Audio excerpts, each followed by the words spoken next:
Welcome. Welcome to our virtual coffee shop. Even today, we are going to follow the trail of this cup of espresso.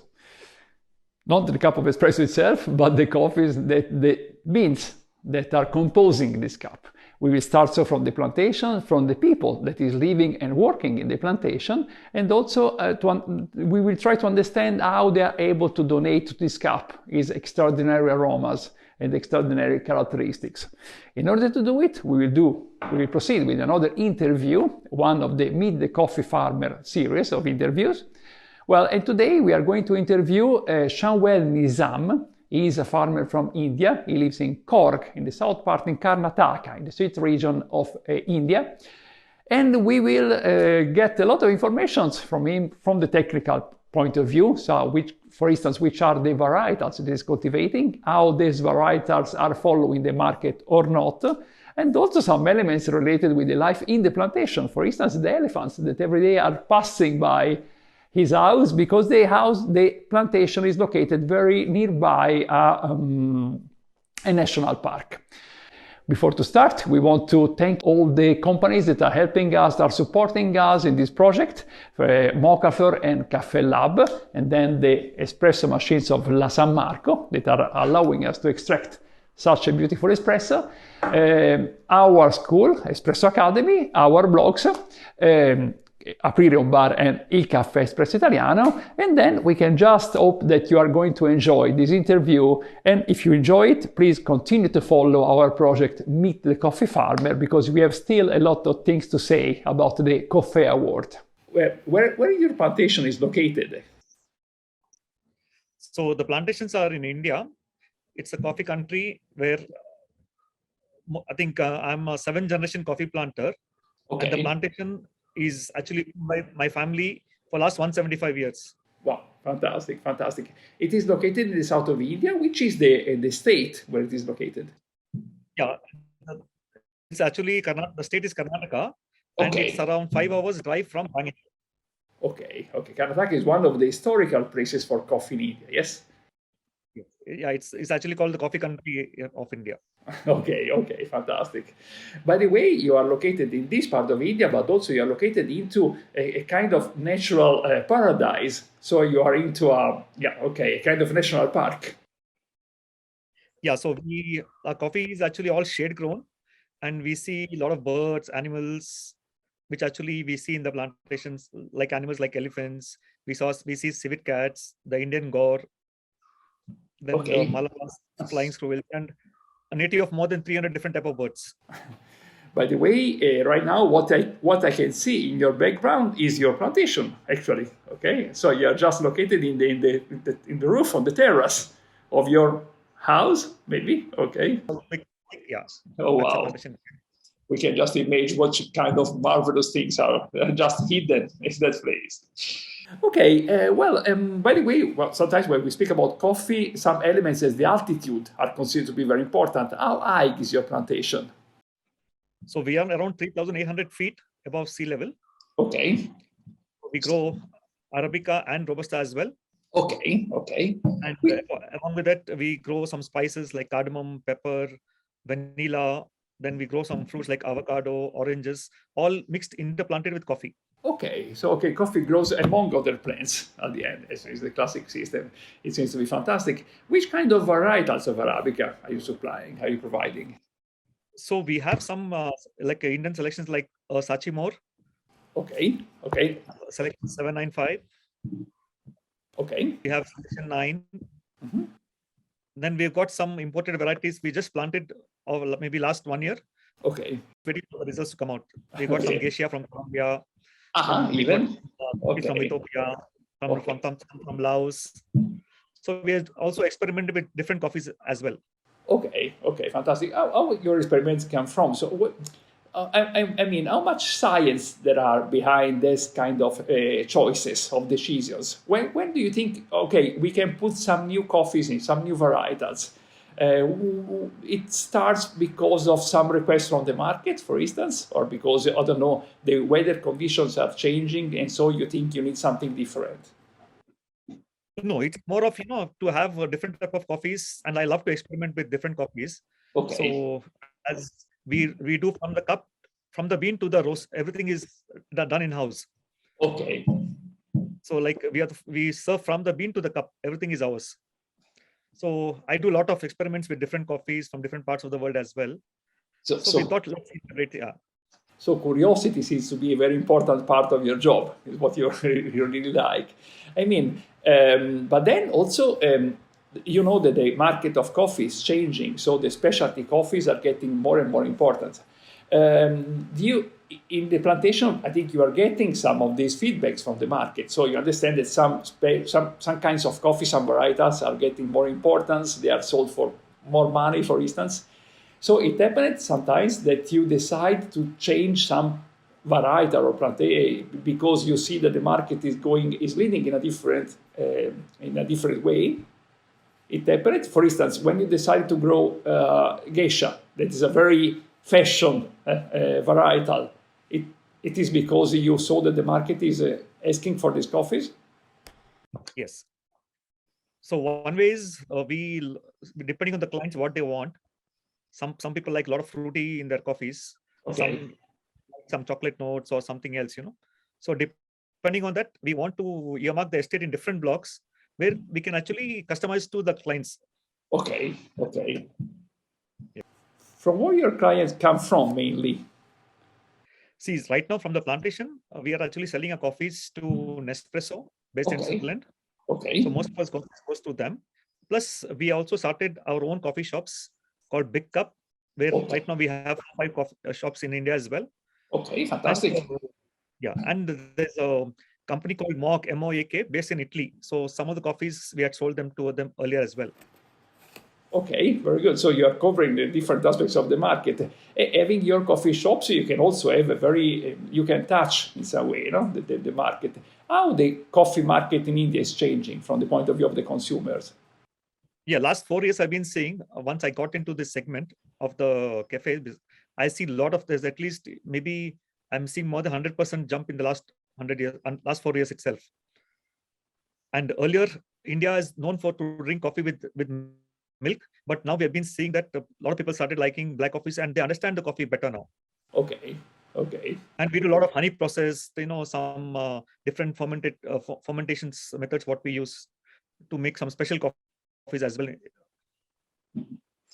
By the way, we have already spoken about the different varietals you cultivate, but also the world of coffee is changing a lot in terms of different processes. So if once was just natural or washed, now we are seeing a lot of honey process, a lot of fermentations. Are you also exploring some of these parts? Yeah, in fact, we have some trials going on for last 2 years. So right now, if you see our coffee yards, this is the harvesting season at the moment.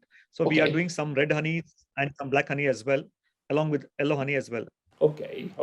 Are you just experimenting or you're also providing big batches of this coffee? No, right now it's just, we are actually fermenting it in, maybe we have different fermenting methods from 2 days to up to 4 days. We put in the drums and, seal it. Then we remove the oxygen from the drums. Then we take the coffee and let it dry under the shade net on the raised beds. Okay. There are some, scientists working with you in your team, some botanicals. I think right now it's more of our interest and passion, which we have some friends who, we interact with them, we interchange ideas and do some new processes. It's more for fun. We don't have any scientific knowledge, but we are experimenting ourselves. Okay. I think we're doing quite a good coffees now. So yeah, probably the experiment on the field is very, very important. How many people are working with you? We are around maybe 100 people working with us. 100 people, fantastic. This is to be a very high. Right now, it is the moment of the harvest. Saying probably right now you are in full activities. Right now, your day is very busy. Yes, it's actually end of our Arabica harvesting season. Then we start Robusta. Maybe in the next 2 weeks we start Robusta again. Okay, so Robusta is harvested for first, if understood.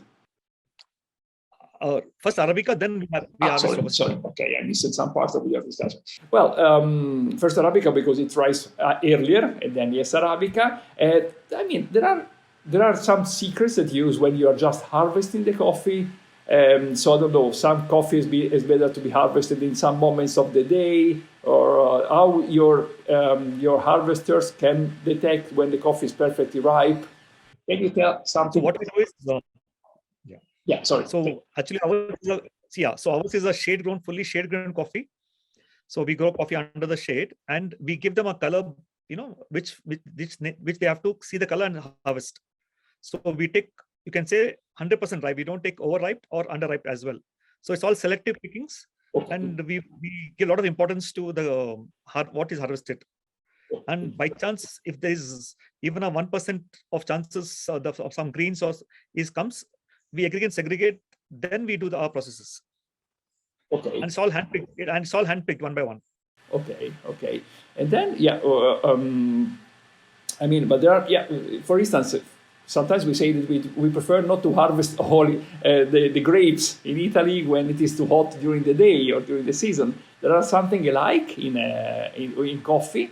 So there are some moments of the day where you prefer to harvest or not, to gather the coffee cherries or not. So as in our countryside, now it's a winter. Actually, the weather is cool full day long, Okay. So it doesn't make a difference for us. We can harvest the full day. We can harvest anytime. Okay. As I said, it's also shade grown, so it's much cooler always. Okay. What do you mean when you say cool? What is cool in India? In the south part of India? The temperature right now is around between 10 to 14 degrees temperature. Okay. So it's very pleasing. Probably the best. By the way, your harvest, the people that is gathering the coffee is facing you are in a tropical area. I understand that right now is a bit the weather is a bit cold, but anyway, probably there are some animals that you can meet during your daily work. You sent us some fantastic videos related with the elephants crossing the street. Okay. Yes. So we see sometimes wild elephants, wild boars, barking deers, then the civet cats. Okay. We do have some walk with us. Yeah. They're just living in the jungle. It's all in the jungle. Nothing is on captive. Okay, fantastic. Some of these animals can be a dangerous hazard to meet them. Yes, elephants need to be a little careful, but rest everything is okay. Okay. No spiders, snakes, all these animals.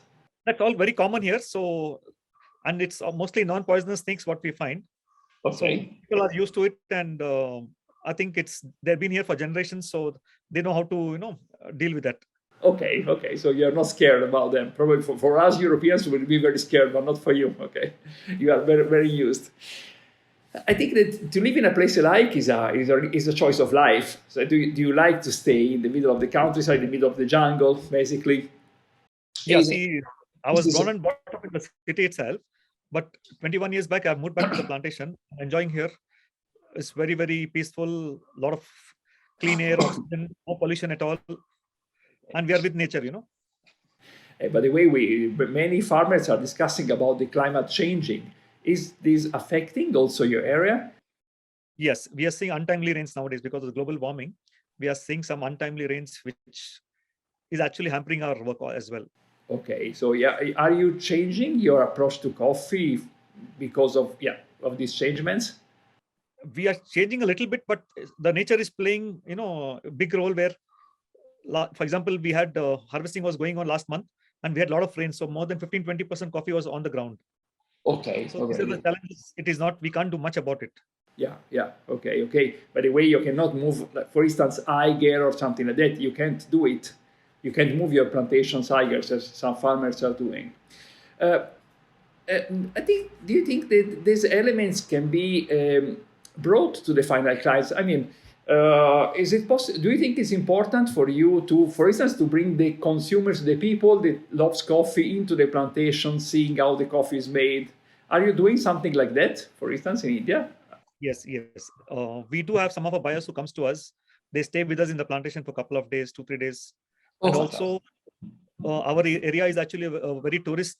It's a tourist hub actually, where we get a lot of people coming for plantation tours. We organize plantation tours for the guests and as well. Okay. And educate them about the coffee, what all coffee we grow, different processing methods, and we serve a cup of coffee end of the tour. That's how we educate them about that. How they culture of coffee is changing in India right now. There is a change. We know that probably the per capita consumption in India is not super big. Is it changing right now? Yeah, see, I think of late the newer generation, the youngsters are all moving towards coffee more than earlier days. So we see a lot of cafes opened all over the country, and a lot of new people are also coming up. Okay. New startups starting coffee businesses. Okay. Do you have any collaboration with the government or with some associations or some universities in order to support in spreading this message? Yeah, we have members of that United Planters of South India. We have an association. Also, Karnataka Planters Association we have.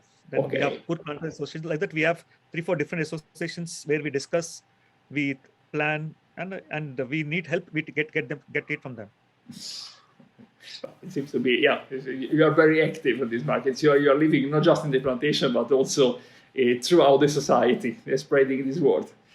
Do you remember some strange episodes, or one of several episodes happened during your life in the plantations?